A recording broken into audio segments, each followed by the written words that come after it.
Welcome to the Jessica Rector Show. The piece you see behind me is done by my guest today, Monique Montenay, who actually has an artist group here in San Antonio. Welcome to the show, Monique. Thank you. I'm very pleased to be here. Well, thank you. So tell us a little bit about this group that you started, or that you now run. Actually, Jesse Alonso started the group. Okay. He's still the main moderator of the group. I'm only a volunteer. Of course, I'm the lead volunteer organizer for the group. I started the group was started by Jesse in April of 2007. Okay. And I started organizing for the group in June of 2007. And no, so 2008. How has it changed since you took over organizing it? We went from about 80 group members to 160 now as of Wow. today. We have an art show every month since I've started, except for January, which we're taking off because it's the day, we've been doing First Fridays and it's the day after New Year's Day, so we thought we'd take off on that. And we're going to do a class instead for that month at the end of the month. Let's back up a little bit. Tell us about the group, what it is, what it entails, who's a member. Okay, the members of the group are local artists who, most of them have never, their art has never been shown anywhere. And they, for the first time, they've shown it with our group. And what the group is trying to do, we're all just a bunch of artists trying to help each other. And what we want to do is the ones who, like myself, who have a little more experience, are trying to bring some of that experience to the artists who don't have and that are just starting out, the experience to show in galleries, the background to do their own business with their art. Some of these people just don't know where to even start. Plus we're doing seminars to teach them how to do the business and how to frame and whatever, you know, even classes on how to do certain types of art if they're interested in doing it for free. We're trying to keep this free or nearly free, everything that we do for the artist.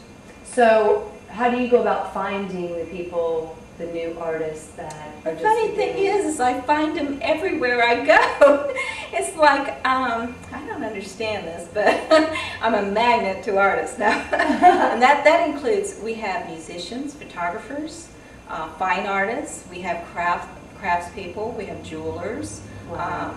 It's not just one type of art. We're trying to encompass the whole realm of art, and not just, because a lot of the groups that are here in San Antonio, you have to do specific things only, or you have to pay a lot of money to be part of the group. And this group is trying to eliminate some of that. How are you able to keep afloat without having anyone paying money?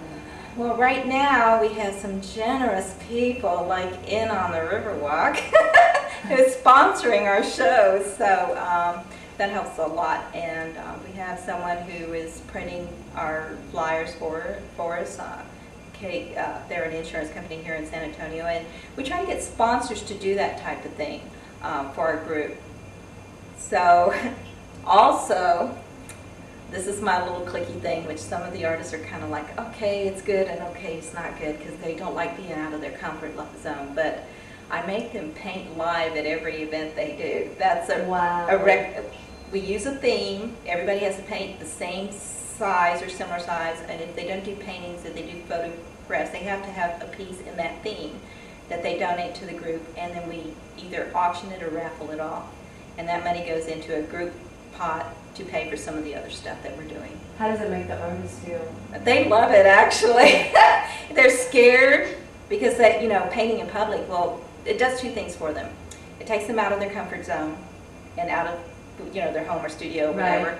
And it gives the public an idea what it takes to paint. Wow. So it's a win-win situation for both the group and public and the artist. So the public can come and see the artists do that as they're actually painting? Yes.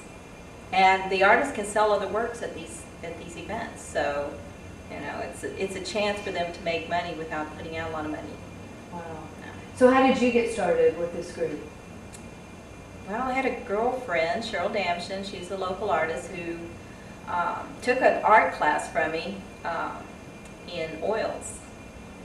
And I started her in the art business, and she was in the group before me, and she dragged me in and said, "You got to do this stuff because this guy's just, you know, they're just not organizing it very well. We need some of your background." So I went into it, and then I ended up doing this now. So it's taken over my life pretty much. So what do you kind of do on a day-to-day basis or a weekly basis to make sure, what if you don't run into any artists, what do you do to make sure that you continually get members and people involved? I'm online a lot, and I'm on social groups, and a lot of the artists from San Antonio are connected to me on MySpace because I do have, well, I always invite them to join the group from there. So I have a lot of members that have joined from social groups like that, and Yahoo 360. I have web pages on several. So that brings in a lot of people. Plus, if I go to a store, I talk art to everybody. So yeah, I find a lot of people that want to do it. And at the shows, we give out information about the group to people who come out. So there's a lot of artists in San Antonio. Wow, really? I never would have guessed that. Yes. People who just want to get involved too, right? Artists. Well, you know, like I said, a lot of artists don't know where to start, and that's what this group gives them, a place to start. So besides this group, what do you recommend to people who don't know where to start, who don't know how to go about doing it? It's always best to get a group of artists. If you can just hang out with other artists, go where artists are. Studios, a lot of studios will open their doors to artists, you know, to go in and just check it out and just talk to other artists. You know, that helps a lot. It'll get you where you need to be. Right. You know. Tell us how you got started. Well, I started when I was a child. I've never had any schooling for art, zero. So I saw my first piece at 7, but my mother said I've been drawing since I was 3. You just picked up a pencil or something, crayon, and started drawing. That's right. And she told me that I didn't even want toys as a kid. I always wanted stuff to draw with, or to paint, or to color, or whatever. So it runs in my family, though. My grandmother was artistic. She never painted, but she was very artistic in other ways. She's very crafty. My mother is very crafty. I have a brother who carves in wood. Wow. And a sister who can paint really well, although she doesn't pursue that.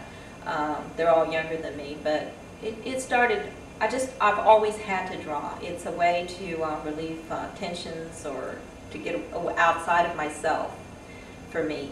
And I think a lot of artists, that is the case. It brings something from within out, and it calms you. And so what was the first piece that you sold at 7? It was a portrait. So, wow. Yeah, I was commissioned to do it. I'd been drawing for a very long time. Well, I sold small things at school, but we won't go into that.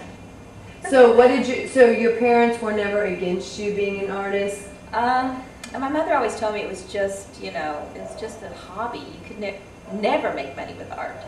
But I managed to live off art for a lot of years, so I did okay. Well, actually, did you supplement? I did really well for a long time, okay? And in the 70s, before I met my husband, I was making $1,000 a week. Wow. Selling my art on a regular basis. But I was doing everything from backdrops in theaters to a whole side of a building, murals inside of homes, and things like that. I would take whatever would come. Is it hard work to do stuff like that? Yes, it is. It's extremely hard work, and it takes a lot of out-of-pocket money to do a lot of that kind of stuff. So you have to be ongoing with it. You can't, you know, just stop. So it's a lot of hard work. So were you involved in any kind of community, like an artist community or something? No, I wasn't. Younger? I wasn't in the, no. There was, back when I was, because I'm fairly old, when I was a kid, there wasn't any support groups out there for you. It was hard to get into the arts, and I learned the hard way. So, you know, I feel for the artists that don't really know where to start, and that was another reason why I wanted to do this group, you know, work with the group. So how did you get involved, though? I mean, you kind of knew where to start because you had done it since a child, but how did you really get more involved in the arts communities, so to speak? I don't know. I just always had I don't know. I seem to meet the right people. I collect, well, not really collect, but people collect me as, It's like you have groupies when you're an artist. It's like any kind of music artist, they have groupies. Well, Right. fine artists have groupies too. And then it escalates. Their friends become groupies. And then eventually you get a lot of connections. And that's how it happened with me. And since I've been in San Antonio for a long time, I have quite a few connections. So what do you suggest for someone who doesn't live in San Antonio, an artist who is just starting out, doesn't know where to begin? What can they do in their own community to get more involved, to meet other artists? Where can they go?